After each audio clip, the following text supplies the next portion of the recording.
Ôi dồi, nhẹ sạch, bình lên hỏi, nếu bênนี้ខាងថោនបានបង្ហាញមកអស់ហើយបងប្អូនសម្រាប់បេក្ខភាពទាំងកីឡាករជាតិនិងកីឡាករអន្តរជាតិដែលត្រូវលេងនៅក្នុងព្រឹត្តិការណ៍ដ៏ធំមួយនោះគឺគុនខ្មែរ X USA ការប្រឆាតថ្ងៃទីស្វាគមន៍អស់លោកស្រីអ្នកនាងកញ្ញាវិលមកជួបគ្នាជាថ្មីជាមួយនឹងព័ត៌មានកីឡាជាតិនិងអន្តរជាតិប្រចាំថ្ងៃដូច្នេះសូមចុច Subscribe នៅដាក់រូបកណ្ដឹងម្នាក់មួយផងដើម្បីទទួលបាននៅព័ត៌មានថ្មីនិងមុនគេបង្អស់នៅក្នុងដៃរបស់លោកអ្នកនៅពេលនេះ admin មានជាព័ត៌មានមួយទៀតហើយជុំវិញទាក់ទងជាមួយនឹងការដែលចេញមកធ្វើការដែលបង្ហាញនៅបេក្ខភាពទាំងកីឡាករកម្ពុជារបស់យើងនិងកីឡាករមកពីសហរដ្ឋអាមេរិកដែលថោនត្រូវលេងឈុតធំដែលនឹងធ្វើឡើងនៅថ្ងៃទី28ខែមីនាឆ្នាំ2025ខាងមុខគឺនៅចុងខែនេះតែម្ដងសប្តាហ៍ក្រោយហើយបងប្អូនហើយការដែលរៀបចំនៅឯទឹកដីនីខាងខេត្តសៀមរាបអញ្ចឹងបងប្អូនអ្នកខាងខេត្តសៀមរាបកុំភ្លេចត្រៀមចូលរួមទស្សនាឲ្យបានច្រើនកកដើម្បីជាការហូរលើកទឹកចិត្តផ្ដល់កម្លាំងចិត្តដល់កីឡាករគុនខ្មែររបស់យើងទាំងអស់គ្នាយ៉ាងណាមិញចំពោះតកតងជាមួយនឹងបេក្ខភាពសរុបទាំងអស់មាន5គូ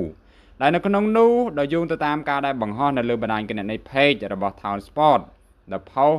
បង្ហាញនៅបេក្ខភាពកីឡាករគុនខ្មែររបស់យើងដោយគូទី1គូមិត្តភាពអន្តរជាតិគឺកីឡាករចកស៊ីវិនអញ្ចឹងសម្រាប់ចកស៊ីវិនត្រប៉ះជាមួយនឹងកីឡាករមកពីខាងអាមេរិកដែលមានឈ្មោះថា Zoliyang Duangsai ហើយយើងจะមើលថាចកស៊ីវិនគុនខ្មែររបស់យើងគាត់នឹងធ្វើបានល្អដល់កម្រិតណាសម្រាប់ការប្រកួតនៅក្នុងព្រឹត្តិការណ៍ដ៏អស្ចារ្យគុនខ្មែរ X USA ហើយចំពោះគូទី2បងប្អូនគឺមាសប៊ុនថេនអញ្ចឹងសម្រាប់មាសប៊ុនថេនប្រកួតក្នុងប្រភេទទម្ងន់60គីឡូក្រាម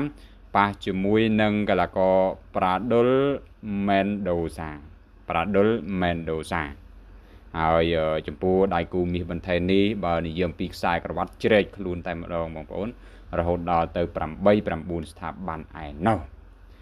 ហើយសម្រាប់មួយគូទៀតបងប្អូនគឺសោមវិឆ័យអញ្ចឹងសោមវិឆ័យត្រប៉ះជាមួយនឹងកីឡាករប៊ូតុន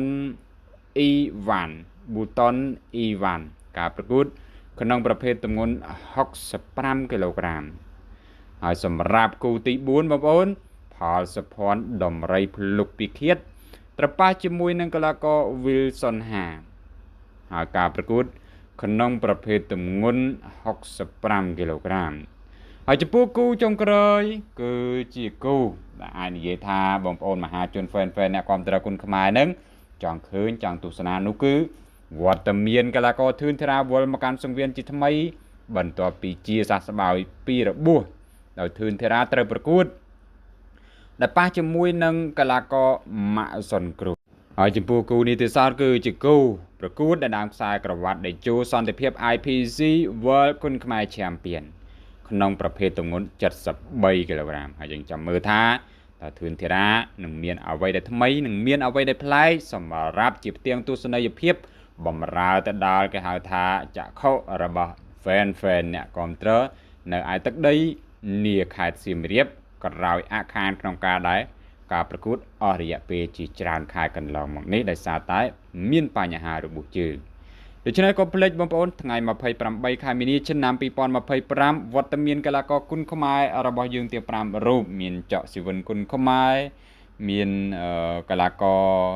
មាសប៊ុនថេនមានសោមវិឆ័យផលសុភ័ណ្ឌនិងធឿនធារាអ្នកលេងកែងពីខេត្តគុនខ្មែររបស់យើងចូលរួមទស្សនាឲ្យបានច្រើនកកទីតាំងដីឡូមុខសន្តាគារសុខាផ្លូវ60ម៉ែត្រក្រុងសៀមរាបខេត្តសៀមរាបដូច្នេះចំពោះ admin ក៏មានតែប៉ុណ្្នឹងជាចុងក្រោយសូមជម្រាបលា